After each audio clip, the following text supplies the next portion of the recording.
به نام خدا. از آزمایش‌های کتاب علوم تجربی 1 آزمایش شیمی آزمایش 5 رطوبت هوای دمی و بازدمی از آزمایش‌های مربی رو با هم مرور می‌کنیم. هدف از این آزمایش اثبات وجود رطوبت در هوای بازدمی هست. مواد و وسایلی که مورد نیاز هست: کاغذ کوبالت 2 کلرید خشک هستش که در بازار در مغازه‌ای که لوازم آزمایشگاهی میفروشن کاغذهای آمادهش وجود داره. پتری نیاز دارید و پنس یا گیره. خب اون چیزی که برای نتیجه آزمایش پیش بینی میشه این که اگه تو هوای بازدم رطوبت وجود داشته باشه، مثل همونطور که در فیلم میبینید، انتظار داریم که کاغذ کوبالت 2 کلرید خشک که آبی هست در اثر رطوبت رنگ صورتی بشه و اگه هوای بازدم رطوبت داشته باشه بنابراین اون هم باید این کاغذ رو صورتی رنگ بکنه. خب آزمایش رو با هم انجام میدیم. وسایلی که مورد نیاز داریم گفتیم چیا هستن. حتما کاغذ کوبالت 2 کلرید رو تو ظروف دربسته نگهداری بکنید که با رطوبت هوا خیلی تماس نداشته باشه یا اینکه آب چیزی نخوره. خب یکی از این ورقه ها یا نوارها رو برمیداریم.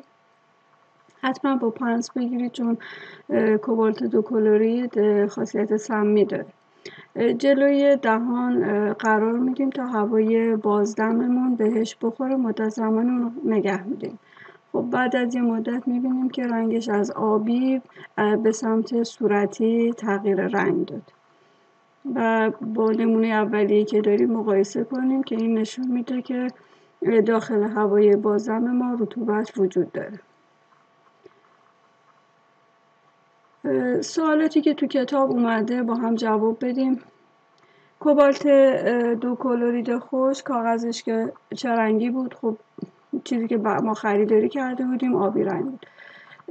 پس از انجام واکنش چه رنگی خواهد شد؟ خب اونی که در هوای بازدم قرار میگیره صورتی رنگ میشه. یک کاغذ هم قرار شد در محیط ما تکونش بدیم. محیط اگر خشک باشه قطعا همچنان آبی باقی میمونه. پس اگر اون 2 تا کاغذ رو برداریم، اونی که در محیط هست که آبی باقی میمونه و اونی که در مجاورت هوای بازدم قرار گرفت صورتی رنگ میشه. سوال بعدی گفته علت تغییر رنگ رو چی پیش بینی میکنید؟ اینکه در هوای بازدم رطوبت وجود داره. اگر کاغذ کوبالت 2 کلرید خشک رو که آبی هست با دست بگیریم چه اتفاقی میفته؟ رنگش تغییر میکنه و علتش به خاطر اینکه دست رطوبت داره و این رطوبت دست میتونه روی آزمایش تاثیر بذاره و رنگ کاغذ رو تغییر بده. یک سری اطلاعاتی در مورد کوبالت 2 کلرید داشته باشیم. یه ترکیب معدنی هست که در طبیعت به صورت کریستال های رنگی وجود داره.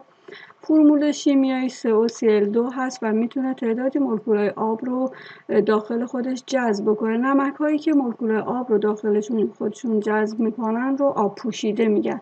فرمول شیمیایی نمک آب پوشیده کوبالت 2 کلرید میتونه چندین آب رو بگیره، از جمله 2 تا 6 تا مولکول آب رو میتونه داخل خودش به صورت شیمیایی جذبش کنه. یعنی مولکول های آب با ترکیب COCl2 پیوند کووالنسی میدن. بنابراین جذب و با جذبی که در این نمک اتفاق میفته یه فرایند شیمیایی هست. از طرفی عناصر واسطه در جدول تناوبی اغلب ترکیب‌های رنگی دارن و کوبالت هم یک ترکیب یه عنصر واسطه است. بر اساس تعداد مولکول هایی که این نمک جذب میکنه رنگ های مختلفی داره. نمک خشک یا بدون آبش آنهیدرات میگن، رنگ آبی داره. اگر 2 تا آب وارد این نمک بشه رنگ بنفش یا ارغوانی میگیره و اگر 6 آبه باشه رنگ صورتی خواهد گرفت. اون چی که باید توجه کنیم این هستش که یون کوبالت در کنار Cl2 این رنگ ها رو داره. در کنار سایر آنیون ها میتونه رنگ های متفاوتی داشته باشه و فرایند جذب و واجذب آب داخل همه نمک های شیمیایی همینجوری نیست که همشون شیمیایی باشه. میتونه بعضی شیمیایی باشه، بعضی فیزیکی باشه، بعضی حتی تعدادی از مولکول های آب شیمیایی و بعضی به صورت فیزیکی جذب نمک بشن. دیدگاه علمی ما بیایم بررسی داشته باشیم از لحاظ واقعیت علمی چه اتفاقی میفته. خب کاغذ کوبالت 2 خشک هست، آب وجودش نداره، در مجاورت رطوبت هوا که قرار میگیره مقداری از رطوبت هوا یا هوای بازدم رو جذب میکنه. بنابراین COCl2 که آبی رنگ بوده 6 تا آب رو اگر وارد خودش بکنه صورتی رنگ خواهد شد. از طرفی اگر ما کاغذ صورتی رنگ رو دوباره گرما بدیم اون میتونه 6 تا آبی که جذب کرده رو مجددا از دست بده و تبدیل بشه به دوباره اون برگه آبی. حتی اگر شما از اون برگه های آماده هم ندارید میتونید توی آزمایشگاه مقداری از کوبالت 2 کلریت صورتی رنگ که عمدتاً آبدار هست رو روی ورق آچار داخل محلولش ببرید، بعد کاملا خشکش کنید آماده بشه برای آزمایشتون. خب ببینید وقتی دوباره بهش خوش شد آبی رنگ میشه، وقتی که قطره آب بهش بخوره مجددا صورتی رنگ میشه. 6 تا آبی که داخلش هست با گرمایی که میدیم از بین میره. نتیجه این که این واکنش جذب رطوبت توسط کوبالت 2 کلری یه واکنش شیمیایی برگشت پذیره، یعنی اینکه میتونه آب واردش بشه آبی صورتی و برعکس در اثر گرما آب را از دست بده و صورتی رنگ خواهد شد. کاربردهایی که این نمک داره به عنوان مرکب نامرئی گاهی اوقات استفاده میشد، مطالب صورتی خونده نمیشد، بعد خشک شدن میتونست دیده بشه. تشخیص رطوبت هست برای یک سری کاربردهای صنعتی که مهم هست، میتونن برای تشخیص رطوبت با تغییر رنگ استفاده کنن.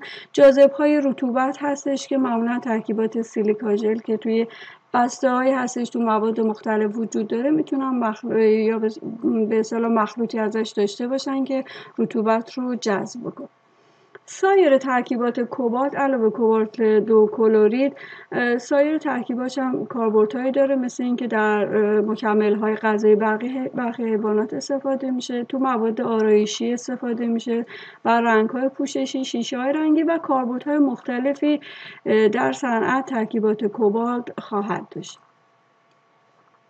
یه سری نکات ایمنی رو باز همچون آزمایش شیمیست رعایت کنید. اینکه کوبالت 2 کلریت رو به دهان نچسبونیم، چرا؟ چون این ماده جزو مواد سمی و سرطانزا طبقه بندی شده و مقادیر زیادش قطعا آسیب میرسونه.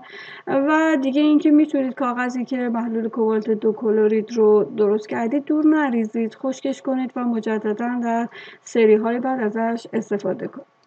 اما یه سری سوالایی که با هم حل کنیم. کاغذ کوبالت 2 کلرید خشک پس از قرار گرفتن در مقابل هوای بازدمی از چه رنگی به چه رنگی تغییر میکنه؟ خب یاد گرفتید که اول آبی رنگ بود، در اثر جذب رطوبت صورتی رنگ میشد.